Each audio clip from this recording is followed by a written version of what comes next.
공부 시간이 좀 약간 헷갈리실 것 같아서 다시 한번 계시록 17장 얘기 조금 요약을 하고요. 그리고 계시록 17장은 바빌론에 대한 얘기를 하고 있는데요. 바빌론 지난 시간 2주 전에 저희가 바빌론에 대해서 얘기하면서 바빌론이 성경에서 어떤 뜻을 가지고 있는지, 그래서 답만 말씀드리면 바빌론은 지금 결국 뭐를 상징하고 있는가요? 로마 카톨릭 교회를 상징하고 있다고 말씀드렸습니다. 종교적 바빌론을 얘기했을 때요. 근데 한두 가지만 좀 다시 설명을 드리면요. 바빌론은 바벨탑에서부터 나왔다고 말씀드렸죠. 신할 땅, 바벨론 땅, 바벨탑에서 나온 얘기고요. 근데 거기서 이제 바벨을 만든 사람은 성경에 따르면 니물롯이라고 되어 있습니다. 창세기 10장에 나오는 니물롯이고요.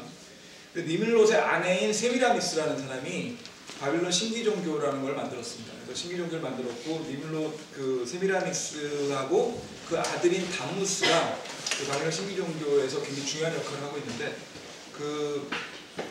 결국은 담무스는 누굴 상징하냐면 태양신을 상징합니다. 그래서 태양신을 상징해서 바빌론 신기종교는 결국 태양신을 통해서 풍요를 바라는 그런 걸로 되어 있다는 말씀드렸고요. 그러다 보니까 이렇게 세미라미스가 어머니고요, 다무스가 아들이라 말씀드렸죠. 그래서 어머니는 데모신, 큰 어머니 여신이라고 하는 데모신을 상징하고, 다무스는 태양신을 상징합니다. 그래서 이것이 농경 사회에 있는 모든 국가에, 모든 역사에 다 이해 있습니다. 그래가지고 세미라미스와 다무스라고 하는 것이 조금씩 바뀌어가지고 왔는데요. 예를 들면 이집트에 가서는 오시리스와 호루스라고 하는 이름만 바뀐 겁니다. 기본적으로 똑같은 얘기고요. 오시리스와 호루스고, 그 다음에 세미라미스가 이시타르라는 이름으로도 발립니다. 이시타르가 여러분이 많이 아는 부활절의 이스터의 기원입니다. 이시타르가 되어 있고요. 이시타르가 되어 있다가 그 다음에는 그게 뭐가 바뀌냐면 다이애나 여신으로 바뀝니다. 다이애나는 어디 나오냐면 저희가 신약 시대에 에베소 교회에 다이애나 여신상이 있었죠. 그 다이애나 여신상에 모여서 사람들이 기원했지 않습니까? 그 다이애나 여신상이 바로 이 세미라미스, 이시타르, 오시리스, 이 전부 다 연결되는 겁니다. 다 연결되는 거고요. 그게 지금의 마리아와 연결이 됩니다. 그러니까 지금 마리아하고 아기 예수는요, 세미라미스와 담무스하고 같은 겁니다. 근데 더 무서운 걸 말씀드리면, 지난 시간에 한번 얘기했는데, 담무스가 뭐하고 같냐면 바알이랑 같습니다. 태양신이거든요. 태양신을 숭배하는 것들이 바알의 바알과 같은 거라고 보통 얘기하고 있는데, 그럼 뭐냐면 가톨릭에서 말하는 아기 예수와 마리아를 우리가 숭배하는 게 되게 되면 결국 어떻게 되냐면 바알을 숭배하고 똑같은 겁니다. 우상 숭배 정도에 그친 게 아니고요. 우리가 그렇게 주님이 싫어하셨던 그 바알 숭배를 하는 거예요. 얼마나 이 가톨릭이 무시무시한 종교인지 아시겠죠. 그래서 그런 말씀을 드렸었고요. 성경에 이 담무스라는 말이 문자어로 나옵니다. 어디 나오냐면 한번 말씀드렸는데, 에스겔서 8장 14절에 보시면 제가 읽어드릴게요. 그분께서 나를 데리고 북쪽에 있는 주의 집문 앞에 이르느니 보라, 거기 여자들이 앉아서 담무스를 위해 슬피 울었더라. 담무스가 이거거든요. 왜 담무스를 슬피 울는지 말씀드렸죠? 태양신이 돌아오길 바라는 겁니다. 태양신이 돌아오는 건 뭘 뜻하죠? 봄이 오는 걸 말합니다. 봄. 태양이 동지가 되고 나면, 동지 이후에는 태양이 길어지잖아요. 태양이 길어지면 뭐가 오죠? 봄이 옵니다. 봄이 오면, 지금은 우리가 겨울과 봄은 그냥 날씨가 따뜻해진다 이 정도 생각하지만, 고대인들한테 봄은요, 생명입니다. 생명이 다시 돌아오는 거예요. 죽었다가 다시 살아나는 겁니다. 죽었다가 살아난다는 게 부활인 거죠. 담무스하고 상징되는 게 부활입니다. 그래서 이 고대 종교에 있는 이 바빌론 신기 종교가 가톨릭에 영향을 미친 것 중에 가장 큰 거 두 개를 말씀드린다고 하면, 하나는 크리스마스고요. 두 번째는 부활절입니다. 크리스마스는 12월 25일이잖아요. 주님은 12월 25일 나지 않으셨어요. 주님이 나신 복음서에 나와 있는 주님의 나신 때는 최소한도 양치기들이 들 밖에 있어야 됩니다.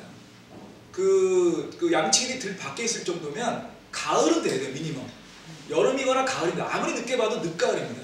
왜냐하면 양떼들이 겨울에는 다 숙소로 들어가야 되거든요. 숙소가 아니죠, 축사로 돌아가야 되지 않습니까? 그럼 양치기 밖에 있기가 최소한도 늦가을 또는 초가을 정도로 생각했는데, 왜 굳이 12월 25일이냐는 거예요. 12월 25일은 동지거든요. 태양신이 떠오르는 걸 축제가 이미 있었습니다. 12월 25일. 그 태양신 축제와 크리스마스를 뭉쳐버린 거예요. 그거로 끝나는 게 아닙니다. 부활절은요. 부활절도 역시 부활절이 우리가 지금 보통 하는 그 부활절 날짜 복음서에 나오지 않습니다. 그럼에도 불구하고 부활절 지키죠. 근데 부활절을 뭐라고 부릅니까? 이스터라고 부릅니다. 이스터는 이시타르에서 나온 말로 저희의 부활절이 있기 전에 이미 있던 겁니다. 그래서 성경에 특히 킹제임스 성경에 보면 부활절이라고 안 나오고 이스터라고 번역된 곳에 딱 한 구절 나옵니다. 그게 이제 왜 그러냐면 그거는 우리의 부활절이 아니라는 뜻에서 이스터라고 번역된 거죠. 근데 부활절에요. 제가 왜 이렇게 가톨릭 싫어하는지 여러 번 말씀드렸죠. 제가 가톨릭이었거든요. 저 대방성동에서 결혼했습니다. 저희 집사람이. 그리고 지금도 결혼식 사진에 보면은 저 신부님 계세요. 어느 분인지도 모르는 신부님하고 같이 사진을 찍었더라고요. 결혼식 사진. 저희 어머니 하나 20년 이상 성당에 가셨고, 더 웃기는 거는 어머니 성당에 모시고 간 게 저거든요. 저는 모시고 가고 열심히 안 다녔지만 그러니까 사실은 이제 가톨릭에서 있었던 그 많은 시간들을 생각해 보면 굉장히 화가 나는 거예요. 저희 아버지 돌아가기 전에 계속 성당 다니셨거든요. 물론 돌아가기 전에 구원은 받으셨지만, 근데 가톨릭이 이렇게 무서운 건데 그걸 모르고 있었던 거예요. 그래서 저는 그 침례교가 되고 그 다음에 성경 공부하면서 알게 됐는데, 알면 알수록 굉장히 그런 점에서 더 좀 분노가 생겨서 더 그런 말씀이 드는데요. 부활절 때요. 가톨릭 부활절에 가면 여러분들 부활절 토끼 기억나세요? 가톨릭에 나옵니다. 부활절에 가면 부활절 달걀 있죠. 근데 생각 그거 안 해보셨습니까? 왜 주님이 부활하시는데 토끼하고 달걀이 나오는지 생각 안 해보셨죠? 토끼하고 달걀은 주님의 부활하고 전혀 상관없습니다. 그거는 고대 바빌론 종교에서의 부활절이 상징하는 봄의 축제거든요. 그게 봄 축제입니다. 봄 축제. 봄 축제에서 나오는 그 다산의 상징입니다. 계란은 생명을 상징하거든요. 토끼는 다산을 상징하고요. 그러니까 뭐냐면 부활절이 뭘 하냐면 봄이 오니까 이제 비 많이 내려주시고 이제 우리 다산 와서 더 많은 수확을 하게 해주셔 하는 그거예요. 그게 바로 부활절이거든요. 그거를 바빌론 신기종교에서 다시 차용을 해서 한 거죠. 그러니까 그 모든 내용들이 가톨릭 들어와 있는데, 슬픈 거는 그 가톨릭이 들어간 내용들이 상당히 많은 부분이 개신교에 들어와 있습니다. 왜냐하면 개신교회가 장로교회가 이제 우리나라에 많지 않습니까? 그러다 보니까 장로교회가 가톨릭의 그런 내용들을 많이 흡수를 했거든요. 그 지금 많이 들어와 있습니다. 무서운 거예요. 그러니까 지금 우리가 주님을 믿는다고 하면서 바알을 숭배하고 있는 겁니다, 진짜. 근데 이런 얘기를 안 하죠, 요즘에. 왜 안 하냐면 점점점 종교가 정치화되고 있습니다. 그러다 보니까 가톨릭이랑 싸우고 싶지 않은 거예요. 싸워봐야 좋을 게 없거든요. 뭐 주님한테는 당연히 좋을 거지만 우리 싸우는 사람 입장에 좋은 게 없으니까 가톨릭 싸우지 않습니다. 그러니 안 하는 거예요. 한 20-30년 전만 해도 이 계시록 17장에 대한 주석서의 대부분은 이 17장은 가톨릭 교회, 로만 가톨릭 교회에 대한 것이다라고 명기가 돼 있었습니다. 점점 없어지고 있습니다. 가리키는 사람은 더 없어지고 있고. 그래서 그렇게 돼 있고요.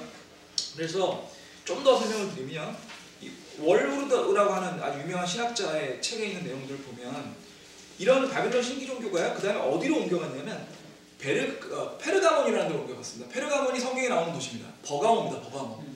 저희가 우리 성경 공부할 때 버가모라고 계시록에 나오잖아요. 그 7개 도시 중에 하나입니다. 7개 교회. 그 중에 하나가 이제 버가모인데 헬라어로 하면 페르가몬이거든요. 그 페르가몬이라는 도시로 바빌론 신기종교에 옮겨갔는데 거기서 또요. 바빌론 신기종교에 있는 사람들이 거기 있는 제사장들이 주로 했던 게 다곤신이라고 하는 그런 물고기 신입니다. 그래서 물고기 신의 모양을 한 물고기 모양을 한 모자를 쓰고 제사를 지냈습니다. 근데 그 물고기의 모자가요, 이렇게 생겼다고 생각하시면 돼요. 꼭 무슨 요렇게요. 그냥 잘 생각하시면 가톨릭 교회 교황이 쓰는 모자입니다. 그 모자를 이렇게 이걸 뒤집어 생각해 보세요. 근데 그 물고기처럼 생겼죠. 그래서 그 물고기를 통제해서 하는 그걸 하는데 그 물고기는 뭐를 하냐면 그 물고기 신은 다곤신을 상징하고요. 다곤신은 다리를 상징합니다. 무슨 다리냐면 사탄과 이 세상을 연결하는 다리입니다. 그 모자를 누가 쓰고 있냐면 교황이 쓰고 있어요. 그 다곤신이 쓰고 있던 그 모자를 처음에 쓴 게 베르가모였거든요. 근데 버가모에서 그 모자를 쓰고 있었는데 그게 지금도 교황한테 연결이 되어 있는 거죠. 그 태양신을 숭배하는 그 예식의 중요한 거는요. 동그란 빵을 많이 먹습니다. 동그란 빵이 뭐냐면 태양신의 그 둥국을 상징하거든요. 그 다음에 태양신한테 뭐를 하면 술을 바칩니다. 저는 그 가톨릭 교회에 다닐 때 영성체라는 걸 하거든요. 매주 합니다. 영성체가 우리로 치면은 주에 만찬 비스무리한 겁니다. 근데 동그란 빵을 줘요. 그럼 신부님이 이렇게 앞에 나가면 입을 이렇게 벌리고 있으면 그 입에다가 동그란 빵을 올려놓습니다. 그 둥근 게 태양신 상징하는 건 전혀 모르고 그걸 주님의 몸이라고 하면서 주죠. 그 다음에 저 신부님이 그 포도주를 주님한테 바치는 그런 절차가 있거든요. 그 여기 주님한테 바치는 그 절차에 그 술을 헌주라고 하죠. 헌주. 주변을 바치다. 헌주나 그 동그란 그 빵이 다 태양신과 태양신을 숭배하는 거야. 다 묻는 겁니다. 그리고 교황이 쓰고 있는 그 모자, 그거는 물고기 모자인데 그건 다곤신에서 나온 거고. 근데 제가 이 물고기 하면 그냥 하시죠. 가시면요. 교회 다니는 그 성경 천주교회를 다니시는 분들이 집 앞에 붙이는 마크 중에요. 물고기로 돼가지고 거의 지저스로 써 있습니다. 그 물고기가 다곤신 나오는 거예요. 그게 뭔지 모르고 하고 있는 거예요. 더 웃기는 거는 장로교회를 다니시는 분 중에 상당 부분이 차에다가 그거 붙이고 다닙니다. Jesus in love 이렇게 붙이고 다니죠. 그러니까 성경을 잘 모르면요. 우리도 모르게 엄청난 그 불경을 하고 있는 거예요. 주님한테. 다곤신을 상징하는. 그걸 차에다 붙이고 다니면서 나는 하나님 사랑한다 이렇게 얘기하는 거죠. 그래서 그런 얘기들이 있고요. 근데 이런 것들이 그 가톨릭 교회로 들어가게 된 걸 조금 더 설명을 드리면요. 로마는 다신교사였습니다. 로마는 다신교사였고 로마는 기본적으로 로마인들은 굉장히 실용적인 사람이었어요. 좋게 말해서. 그러니까 이 사람들은 자기들의 생활, 그러니까 그 사람들은 내세를 믿지 않았고요. 이 현세를 믿었는데 현세에서 자기들이 잘 살 수 있겠다 한다면 그게 뭐든 다 받아들이는 사람들이었어요. 그래서 로마인들은 다른 나라의 종교를 받아들이는 거에 대해서 전혀 부끄러움이 없었습니다. 그래서 자기네 다른 나라의 종교를 받아들여서 자기네 종교로 바꾸는 그런 걸 많이 했었죠. 그래서 그리스 로마 신화라는 얘기 많이 들으셨죠? 왜 그리스 로마 신화인지 생각해 보셨어요? 왜냐하면 그리스 신화를 로마가 다 받아들였습니다. 전부 다. 그러니까 예를 들면 제우스가 그리스 신화에 있으면 로마에 와서는 주피터가 되는 거고요. 헤라가 그리스 신화에 있었으면 주노가 되는 겁니다. 다이애나가 그리스 신화에 있었으면 다이애나가 뭐죠? 뭐가 되는 거예요? 다이애나가 알테미스가 그리스 신화에 있었으면 로마 신화는 다이애나가 되는 거예요. 이름만 바뀐 겁니다. 똑같은 겁니다. 기본적으로. 그렇게 수입을 해서 했는데 로마는요. 이렇게 해놓고서 재밌는 게 그거를 로마의 정치 시스템에 통합을 시켰습니다. 왜냐하면 종교 시스템이 강할수록 정치적으로 나라를 통제하기 쉬워지거든요. 생각해보세요. 왕을 따르라고 하는 게 편하겠습니까? 하나님을 따르라고 하는 게 편하겠습니까? 훨씬 그 강도가 다른 거예요. 그래서 기본적으로 이 모든 종교를 정치로 통합을 하고 그 위에 종교마다 제사장이 있잖아요. 그 제사장들을 없애버리면 반발이 심하니까 제사장을 다 묶은 다음에 그 맨 꼭대기에다가 모든 그러니까 쉽게 얘기해서 잡신들의 제사장들의 맨 위에 있는 새로운 제사장을 만들었어요. 새로운 직책을. 그래서 이제 그거를 어떤 번역에 따르면 최고 신관이라고 부르기도 하고 최고 제사장이라고 부르기도 하는데 라틴어로 하면 폰티펙스 막시무스라고 합니다. 폰티펙스 막시무스라고 하고요. 막시무스가 그 맥시멈에서 같은 단어예요. 최고란 뜻입니다. 그래서 폰티펙스 막시무스라는 최고 제사장을 만들어서 모든 잡신을 통일하고 그 폰티펙스 막시무스가 사실은 로마의 정치에서 굉장히 중요한 역할을 했습니다. 로마의 정치 시스템은요. 매년 집정관이라고 하는 가장 높은 그 관리를 바꾸는 제도였거든요. 그런데 폰티펙스 막시무스는 그렇지 않았습니다. 폰티펙스 막시무스는 죽을 때까지 하는 중식직이었어요. 왜 그랬을까요? 그만큼 이 종교를 통해서 그 나라를 통제하는 게 중요하다고 생각한 거죠. 그건 통일성이 있다고 생각한 거예요. 그런데 폰티펙스 막시무스가 얼마나 중요한지를 가장 잘 알았던 사람이 누구냐면 율리우스 카이사르입니다. 여러분들 줄리어스 시저라고 하는 분 있죠? 줄리어스 시저가 가장 중요하게 생각했던 직책, 죽을 때까지 절대로 놓지 않았던 직책, 가장 끝까지 가졌던 직책이 뭐냐? 폰티펙스 막시무스입니다. 그리고 율리우스 카이사라고 말씀드릴게요. 라틴어는 율리우스 카이사니까. 정확히 이름은 가이우스 율리우스 카이사르입니다. 가이우스 율리우스 카이사르는 폰티펙스 막시무스가 된 거를 가장 자랑스럽게 생각했고 폰티펙스 막시무스의 그 관저에서 살았어요. 자기 집이 없었습니다. 재밌는 게요. 가이우스 율리우스 카이사르는 집안이 어려웠어요. 그러니까 굉장히 귀족 집안이었는데 가난했습니다. 그 부모님이 좀 가난하셔가지고 그래가지고 그 로마에 아주 굉장히 좀 이렇게 빈민가에서 살았어요. 수브라라고 하는 지구에 살았는데 지금 우리나라로 치면 이제 굉장히 달동네 같은 지역에 살았습니다. 근데 가이우스 율리우스 카이사르의 어머니가 아주 유명한 여벌이었거든요. 근데 이 아우렐리아 코타라고 하는 분인데 그분이 수브라라는 지역에 아파트를 짓고요. 정확히 말하면 사고요. 그 아파트에 살았습니다. 왜요? 임대료 받으려고요. 로마인들 굉장히 우리나라 비슷합니다. 정말 비슷해요. 그 아파트 이름이 인슐라라고 하는데요. 지금도 로마에 가면 그 인슐라 유적이 남아있어요. 2000년이 넘은 유적이. 그래서 거기 살다가 처음으로 자기의 큰 집을 가졌던 집이 폰티펙스 막시무스 관저였고요. 거기서 죽을 때까지 살았습니다. 왜요? 굉장히 중요한 거예요, 정치적으로. 그게 정치적으로 중요하지 않으면 가이우스 율리우스 카이사라는 사람이 그렇게 안 살았겠죠. 그런데 왜 제가 이 폰티펙스 막시무스 얘기를 드리냐? 폰티펙스 막시무스가요, 로마 교황을 상징하는 말입니다. 로마 교황이 자기 자신을 말할 때 라틴어로 폰티펙스 막시무스라고 합니다. 로마 교황은요, 결과적으로 이 종교라는 탈을 쓰고 있을 뿐이지 실질적으로 정치 집단이라는 뜻을 그걸 통해서 말하고 있는 겁니다. 가이우스 율리우스 카이사르가 스스로 그걸 정치적인 이유로 이용을 했거든요. 로마 교황이 똑같이 이용하고 있습니다. 그럼 어떻게 생각하시면 되냐? 로마 교황은 그 폰티펙스 막시무스와 같은 그런 정치적인 거를 지금도 계승하고 있다고 자기 입으로 얘기하고 있는 거예요. 자기 입으로. 로마가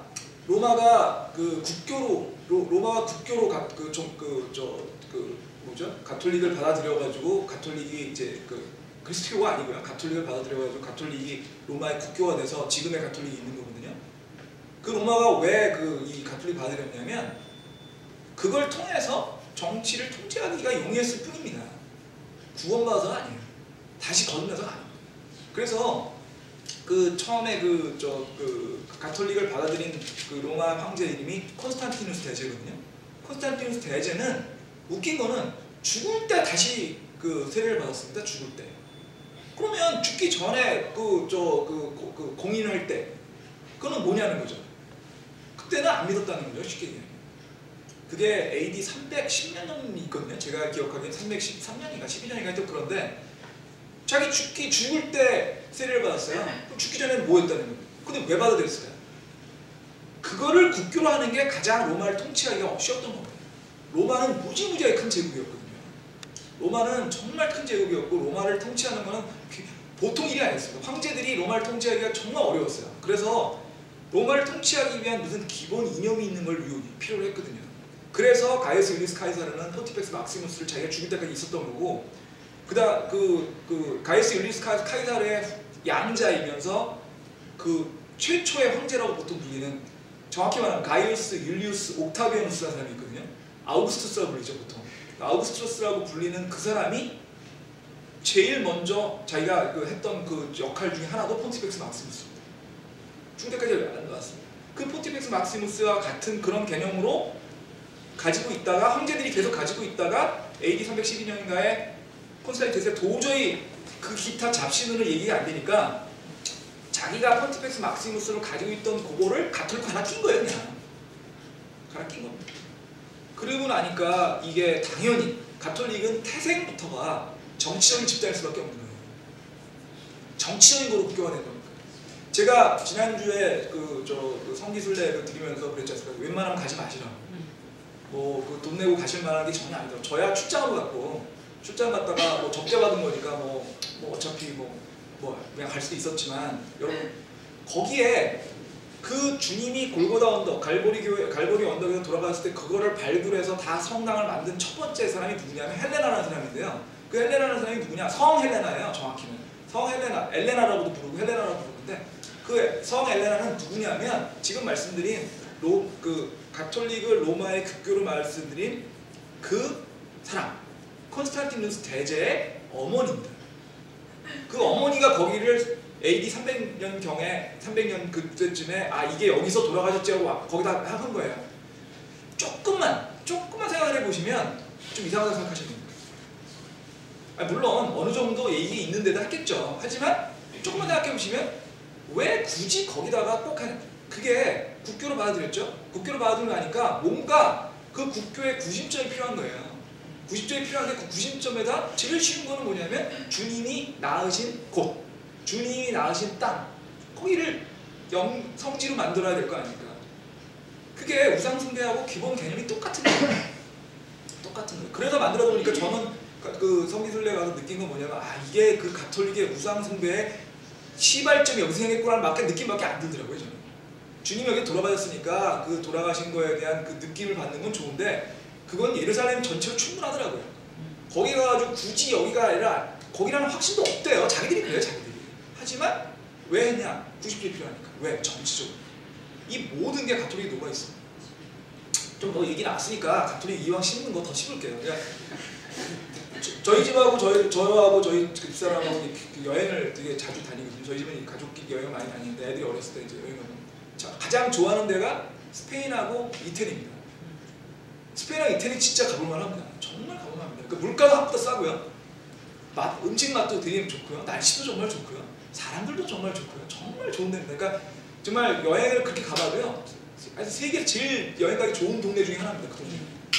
그런데 스페인이나 이태리를 가면요. 제일 많이 하는 게 소위 말하는 교회들 가서 하는 게 관광지의 핵심이에요. 왜냐면 너무 교회들이 멋있으니까. 근데 교회를 가면 그냥 일반 교회 보는 건 돈을 안 받습니다. 근데 교회에서 교회의 선물함이라는 데 있어요. 그러니까 교회 보물들을 나는 데 가서 이제 보물을 볼 때는 돈을 내야 돼요.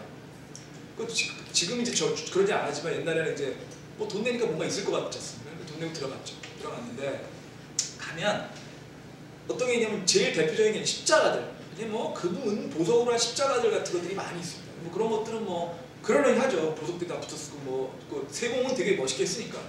근데 그런 중에 진짜 큰 교회들 가면요. 유명한 교회 가면 뭐 꼭 이상한 게 있어요. 뭐냐면 사도 바울의 이빨. 있어요. 사도 바울의 이빨. 그 다음에 마태의 뭐 어쩌고 마태의 손톱. 거기까지는 그래도 진짜 백보에 안 보여서 있을 수도 있다는 생각이 드는데 그 다음에 있는 거. 예수님이 갈보리 교회에서 돌아간 그 십자가의 그 나무판 이렇게 돼 있습니다. 근데 그게 뭐 한두 교회가 있는 게 그게 아니에요. 있는 교회가 다 있어요. 그게. 그러니까 제가 진짜 나중에 이런 생각, 예수님이 진짜 그게 다 진짜면 예수님은 숲에서 돌아가신 거예요. 진짜 아니 그렇지 않고 말이 안 되지 않습니까? 그 생각을 해. 제가 계산해봤다고요. 제가 요 정도 되거든요. 그거를 교회가 지금 한 몇천 개 정도 있는데 그 교회가 그걸 다 가진 걸 하고 그 중에서 그 십자가가 완벽하게 보존 안 됐다고 다 생각해보면 그냥 숲에 들어가셔야 돼요. 다 가짜는 거죠. 다 가짜는 거죠. 근데 왜 가짜인데 그렇게 큰 돈 내고서 사가지고 자기들이 큰 돈 냈다는 얘기가 붙어있어요. 얼마 주고 샀다고. 근데 그런 것들에 대해서 왜 그럴까요? 뭔가를 주님을 해서 끌어들이는 게 필요한 거죠. 그런데 제가 지금 얘기 드린 거를 설명을 하면 우상이라는 것하고 다르게 보이냐고요. 우상이 그거지. 가톨릭 교회는요. 그리스도교가 아닙니다. 예수님과 예수님을 팔아서 정치적인 집단입니다. 그걸 위해서 권력과 돈을 만드는 집단입니다. 그리고 그 권력과 돈을 뺏어가는 집단. 가톨릭 교회 가시면요. 11조 내라 이런 얘기 잘 안 합니다. 그리고 가톨릭 교회에 제가 처음 갔을 때 제가 굉장히 좋았던 건 뭐였냐면 좋았다기보다는 돈 얘기를 안 해요. 교회에서. 근데 일반 제가 다니던 그 개신교 그 학교 고등학교에서는 그 헌금하는 얘기 맨날 하거든요. 그래서 여기는 굉장히 좀 뭐랄까 좀 다르다. 그럼 멋있잖아요, 같이는. 그리고 저는 솔직히 그 미사곡들을 굉장히 좋아합니다. 지금도 좋아합니다. 물론 그 미사로서 좋아하는 게 아니라 음악으로서. 근데 그걸 가톨릭 교회 성당에 들으면 정말 멋있거든요. 이야, 진짜 멋있다. 근데 나중에 알고 보니까 가톨릭 교회는요, 왜 헌금 얘기를 안 하냐면 잔돈을 안 받거든요. 큰 돈만 받습니다. 가톨릭 교회는 여러 가지 저게 있어요. 전례라는 게 있는데 그게 이제 그 중에 가장 중요한 전례 중에 하나 종부성사입니다. 돌아가실 때, 죽을 때 신부님이 집전을 안 해도 종부성하지 않으면 천국에 갈 수가 없는 겁니다. 그 다음에 두 번째는 구원 안 받고 천국에 가거나 아니면 구원 받았더라도 연옥이라는 데 가 있다가 연옥에서 천국으로 옮겨가요. 대합실 같은 데거든요. 연옥에서 천국으로 가려면 돈이 필요합니다. 누가? 그 사람을 위해서 기도해 준 사람이 돈을 많이 내요. 근데 생각을 해보세요. 가톨릭을 열심히 믿고 있어요. 평생 가톨릭 믿었어요. 아버지가 돌아가셨어요. 아버지 돌아가는데 연옥이 있어요. 너 가지고 있는 것 중에 재산의 3분의 1을 내면 아버지가 하늘에 간다. 천국에 가시다. 여러분 내겠습니까? 안 내겠습니까? 중세 때의 기록을 보면요. 중세 때 기록 보면은 가톨릭 교회에 유증했다는 기록이 무지하게 많이 나옵니다. 귀족들 중에. 이거는 종교를 이용해서 합박하는 거예요. 문자로. 그래서 그걸 유증을 하고 그 유증을 해서 가톨릭 교회들이 그걸 받아들여가지고 그걸 갖고 한 것들이 그래 교회들이 부자가 되죠. 그리고도 돈이 모자라니까 면죄부를 사면 그 면죄부 되게 웃기잖아요. 이거 사면은 관련돼 가지고 가톨릭 교회는 보면은 그 매주 또는 매월별로 고해성사를 하게 돼 있거든요. 고해성사를 하면 신부님이 이렇게 계시는 거. 그거면 뭐를 어떻게 하면 보통은 이제 주기도문 100번 외라 이런 건데요. 그런 걸 하면 이 죄가 사해진다 그럽니다. 면죄부가 똑같은 거예요. 그거를 조금 더 형식화했을 뿐이죠. 무섭습니다. 그래서 이런 얘기를 이제 드려줘요. 그래서 이런 것들이 가톨릭에 들어가 있고요. 그래서 결국은 바빌론 신기종교에 그리스도교라는 겁대기를 씌운 다음에 그 겁대기를 얹혀서 실제로 뒤에는 뭐가 있는가 하면 종교적인 거 있는 거고요. 그러다 보니까 가톨릭 교회에서는 이런 바빌론 신기종의 것들이 굉장히 많이 남아 있고요. 이 바빌론 신기종의 것들을 숨기기 위해서 가톨릭 교회에서 해야 되는 건 뭐냐면 성경을 읽으면 안 되는 겁니다. 그래서 가톨릭 교회에서 성경을 금서로 지정했습니다. 최근까지. 가톨릭 교회에서 성경을 쉬운 언어라는 건 우리가 쓰는 언어로 번역하는 걸 원하지 않은 이유가 그겁니다. 가톨릭 교회에서는 라틴어로 되어 있었거든요. 성경이. 극히 최근까지도 라틴어로 되어 있었습니다. 그 라틴어로 된 거를 영어나 틴델 성경 들어보셨죠? 틴델 성경이 첫 번째 영어 성경이거든요.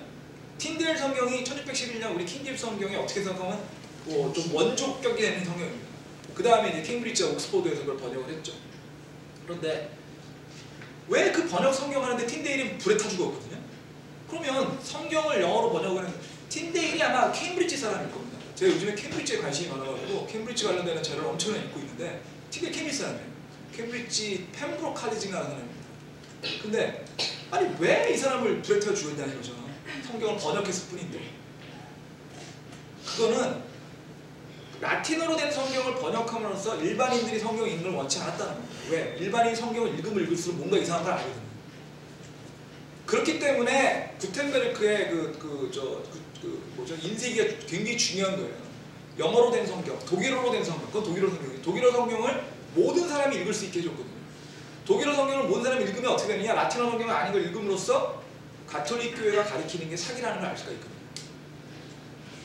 그런 걸 아셔야 그 가톨릭 교회의 역사와 중세 역사가 이해가 됩니다. 이게 이래서 중요한구나. 저도 몰랐어요. 이게 보니까 이게 이래서 중요한 거예요. 그러니까 유럽의 역사를 이해하려면 이런 가톨릭 교회들의 이런 것들을 알아야만 이 가톨릭 교회의 정치적인 성격을 알아야만 100% 이해가 됩니다.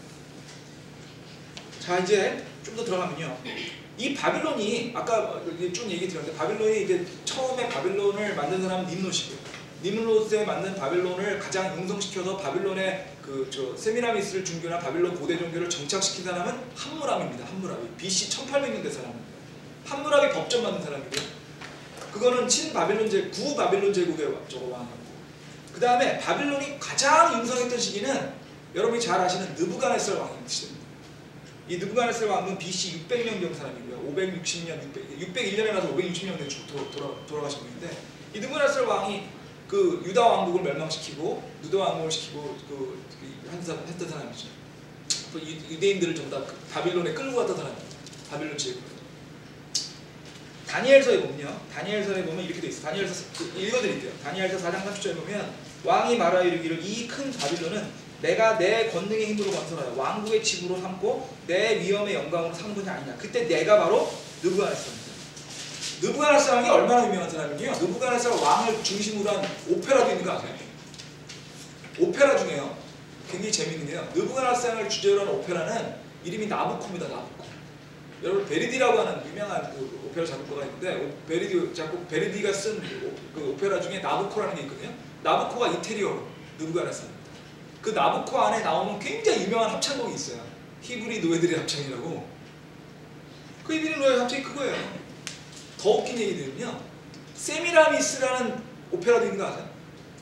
세미라리스 아까 그 말씀드린 그 바빌론 신 그 세미라리스 오페라도 있습니다. 그게 다 이태리 오페라들이에요.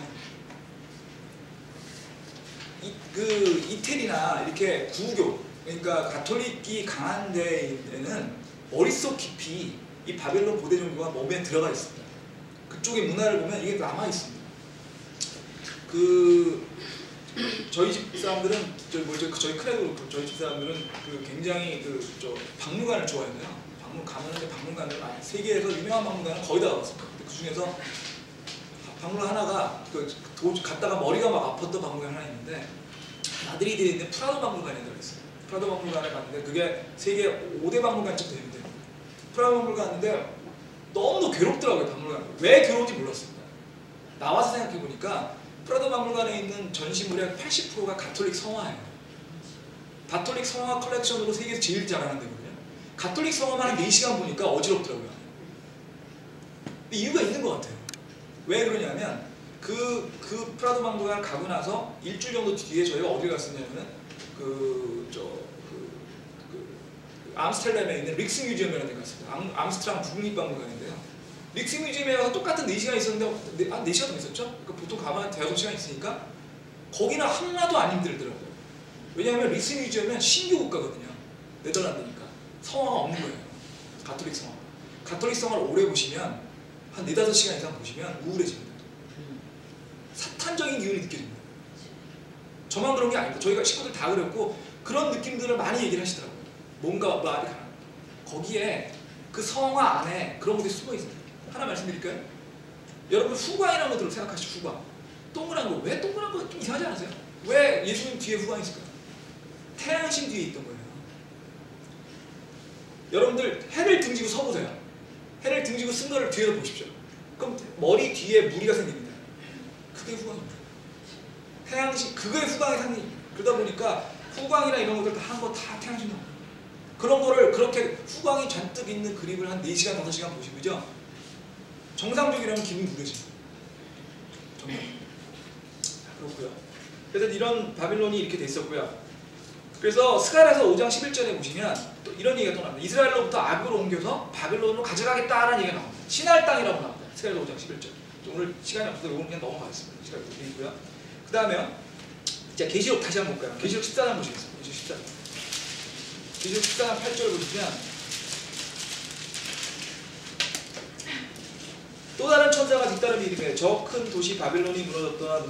이는 그녀가 모든 민족들로 하여금 자기의 음액으로 인한 진노의 포도주를 마시게 하였기 때문이다. 16장 19절 24장 8절에 지금 바빌론이 무너졌다는 얘기가 나오죠. 그 다음에 16장 19절입니다. 16장 19절 보시면 16장 19절에 보시면 그 큰 도시가 세 조각으로 갈라지고 민족들의 도시들로 무너지며 또 큰 바빌론이 하나님 앞에 기억되어 그분께서 그녀에게 자신의 맹렬한 진노의 포도주잔을 주시다. 이렇게 되어 있죠. 지금 14장과 16장에 걸쳐서 바빌론이 무너질 거라고 하는 것들이 지금 예언이 되고 있습니다. 그런데 지금 그 얘기가 17장과 18장에 나오고 있는 거죠. 그래서 보통 주석서에 보면 어떻게 나오냐면 17장과 18장에서 나오는 바빌론은 그 중에서 17장은 바빌론의 종교적이고 정치적인 측면을 얘기한다고 보통 얘기하고요. 18장은 상업적인 측면을 얘기한다고 얘기하고 있습니다. 근데 뭐 그게 복잡하게 생각 안 하셔도요. 17장, 18장에서 말씀하는 바빌론의 근간이 되는 것은 로마 카톨릭 교회라고 생각하시면 그렇게 지장이 없습니다. 조금 더 자세한 얘기들은 더 있지만 그렇게 생각할 수 있고요. 그래서 근데 저희가 여기서 이제 알아야 될 거는 성경에서 바빌론이라는 말이 나오면은 바빌론은 여러 가지 의미가 있는데요. 도시를 얘기할 수도 있지만 바빌론이 상징하는 종교 및 정치 체제를 상징하는 단어를 더 많이 씁니다. 그럼 뭐 우리도 그렇게 쓰죠. 저희가 월가라는 얘기 많이 나오잖아요. 월가. 미국의 월가에서는 그 월가라는 게 뉴욕에 있는 거리 이름이거든요. 그럼 그 월가라는 걸 얘기할 때 그럼 월가에 있는 거리 얘기하는 건 아니잖아요. 월가라고 얘기하면 미국의 금융 시스템을 보통 얘기합니다. 미국의 금융기관들은 미국의 금융기관 입장은 그걸 월가라고 보통 얘기해요. 그러니까 뭐 실리콘밸리 하면 실리콘에 있는 밸리를 얘기하는 게 아니잖아요. 그게 아니 실리콘밸리는 뭐냐면 미국의 벤처업계들, 미국의 첨단 산업계에서는 라는 얘기를 빌리콘밸리라고 얘기하듯이 바빌론 얘기하면은 도시를 얘기하는 것도 있지만 지역을 얘기하는 것도 있지만 바빌론이 상징하는 그런 고대 종교 이런 그 신비 종교 같은 그런 종교 또는 그 종교를 기반으로 한 정치 체제를 얘기합니다. 이걸 아셔야 되고요. 그래서 17장에서는 이렇게 바빌론을 상징하는 이런 큰 음녀, 그러니까 로마 카톨릭 교회를 상징하는 큰 음녀가 이런 심판을 받을 것이다 얘기합니다. 그런데 성경에서는요, 계시록에서는 음녀하고 또 다른 게 하나 나옵니다. 그게 뭐가 나왔냐면 순결한 신부가 나옵니다. 계시록 21장 2절 보시면요, 계시록 21장 2절 보시면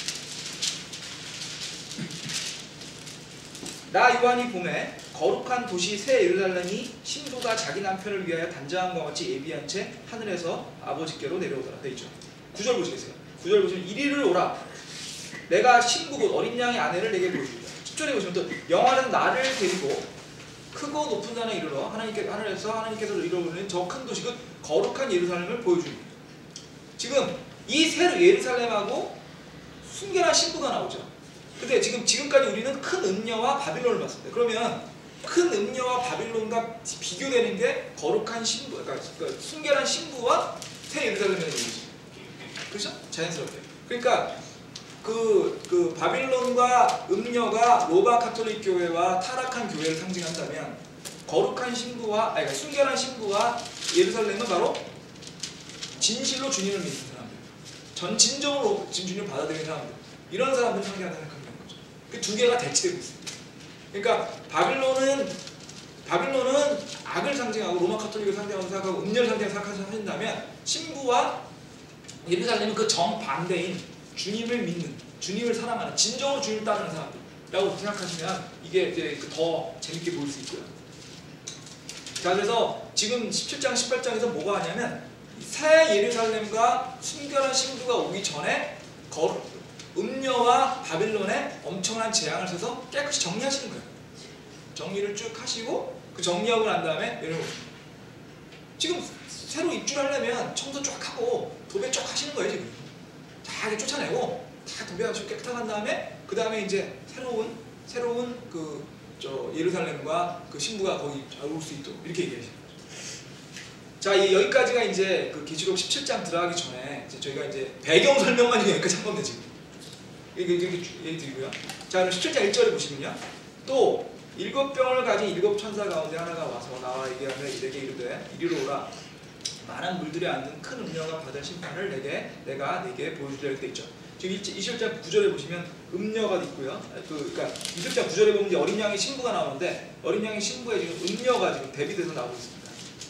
음녀가 아까 말씀드린 로마 카톨릭이고요. 거짓 그 신비 종교, 바빌론 신비 종교라고 말씀드렸고요. 음녀는요, 계시록에 4번 이상 나옵니다. 계시록 17장 1절, 17장 5절, 17장 15절, 19장 이렇게 4군데에 걸쳐가지고 음녀가 나옵니다. 이 음녀라고 하는 것들이 하여튼 굉장히 나쁜 뜻으로 당연히 쓰이고 있는 거고요. 여기 보면 음녀가 많은 물들 위에 있다고 돼 있죠? 그죠? 근데 여기 재밌는 걸 보세요. 15절 보세요. 15절, 17장 15절. 친절하게도 그 물이 뭔지를 같은 장에서 설명하고 있습니다. 내가 본 물들은, 음녀가 앉아있는 물들은 백성들과 무리들과 민족들과 언어들이다. 지금 음녀가, 로마 카톨릭 교회가 이 백성들 위에 있다라고 아주 친절하게 설명하고 계신 겁니다. 제가 여러 번 말씀드렸죠. 성경은 기본적으로 계약서다. 그렇기 때문에 성경은 기본적으로 그 문자 그대로 해석하는 게 맞고, 문자 그대로 해석하는 데 있어서 성경에 있는 구절이 만약에 우리가 의문점이 있으면 성경의 다른 구절을 갖고 찾아보는 것이 좋겠다는 거잖아요. 근데 그럼에도 불구하고 이렇게 한 장에서 설명하는 경우는 그렇게 많지 않습니다. 제 기억에는 거의 없는 것 같아요. 이게 17장에서는 지금 앞에도 물 나오고 불과 14절 뒤에 나와가지고 또 나옵니다. 지금. 그러니까 이 많은 물들과 음녀라는 부분들이 누군지에 대해서 이게 세상을 지배하는, 일반 세상들을 지배하는 가톨릭 교회라는 거에 대해서 굉장히 쉽게 설명을 해주시고 계신 거죠. 오해할까봐. 그런데 그러면 이게 왜 그럴까 하는 생각했는데, 찰스 라일리가 하는 유명한 신학자이신데요. 찰스 라일리가 쓰신 책에 보면 어떻게 되어 있냐면, 환란이 시작이 되면, 잘 생각해보세요. 환란이 시작됩니다. 환란이 시작되면 이 세상에 어떤 사람이 남죠? 진정한 그리스도인은 안 남게 되죠. 왜요? 교회는 환란 전에 휴거가 되니까. 그 환란 전에 휴거가 다 되니까 환란이 됐다는 뜻은 이 세상에 있는 사람들은 아무도 진정한 그리스도인이 아니라는 뜻이죠. 우리가 몇 번 말씀드렸다시피 그 레프트 비하인드라고 하는 영화가 있다고 했어요. 그 원래 소설이었는데 레프트 비하인드라는 걸 쓰신 분도 아주 유명한 목사님이거든요. 그냥 남아있는 사람이라는 뜻이에요. 레프트 비하인드는. 왜 남아있죠? 진정한 그리스도인이 아니니까. 근데 그 남아있는 그 사람들이 있는데 그럼에도 불구하고 교회가 있는 거예요. 그럼 그 교회에 있는 사람들은 누구냐? 제대로 구원받지 않은 사람들이죠. 그럼 그 교회는 제대로 된 교회겠어요? 아닌 거죠. 그러니까 말이 탁탁 맞지 않습니까? 로마 카톨릭 교회는 남아있을 거예요. 그거는 제대로 된 교회가 아니니까 주님의 신부가 될 수가 없는 거거든요. 근데 로마 카톨릭 교회도 비어있지는 않을 거 아닙니까?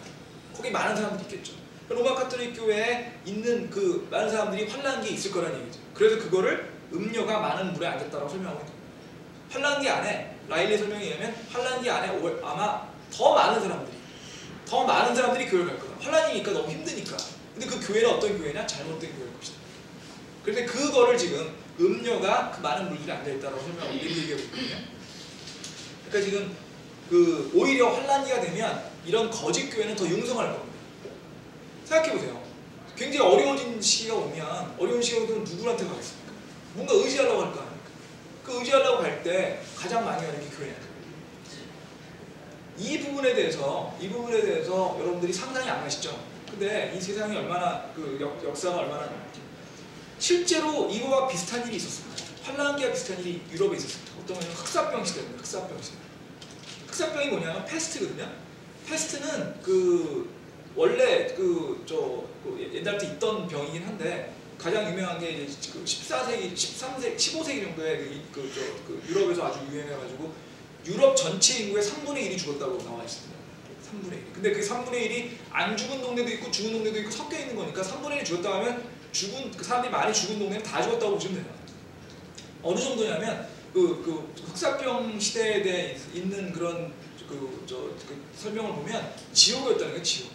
아침에 누가 쓰러져가지고 그 사람을 이렇게 간호하던 사람이 오후에 죽고, 그 오후에 죽은 사람들을 묻으러 왔던 사람이 무덤을 파다가 죽고, 죽은 사람을 묻기 위해서 무덤 파던 죽음에 자기가 묻히고 이랬다는 겁니다. 흑사병이 굉장히 전염성이 강하거든요. 뭐 흑사병이 경험성이 강하고 또 흑사병을 통해 흑사병이 치명적입니다. 아주 치사율이 굉장히 높은 병이거든요. 그래서 보통 선페스트라고 하는 병인데 굉장히 치명률이 높습니다. 그래서 이게 사실은 그 전염성이 강하니까 흑사병을 피하는 가장 좋은 길은 사실은 사람들이 모이지 않는 곳에 가는 거예요. 어디서 저기 올지 모르니까. 그런데 흑사병이 왔을 때 사람들이 가장 많이 간 곳이 어디냐면 교회입니다. 교회 가서 고해성사하고 해서 살려고 했거든요. 당연히 더 많이 죽었죠. 근데 흑사병 시대가 지옥 같은 시대라고 했다면 그러면 환란기도 유사한 시대라고 생각하시는 게 정상적인 거죠. 지금 위에서 아마 성경부가 끝나신 것 같으세요. 조금 일찍 오늘은 그러면 여기서 끝내도록 하겠습니다. 다음 시간에 17장 1절 얘기를 좀 더 연결해서 설명을 드리고 마치도록 하겠습니다. 기도하고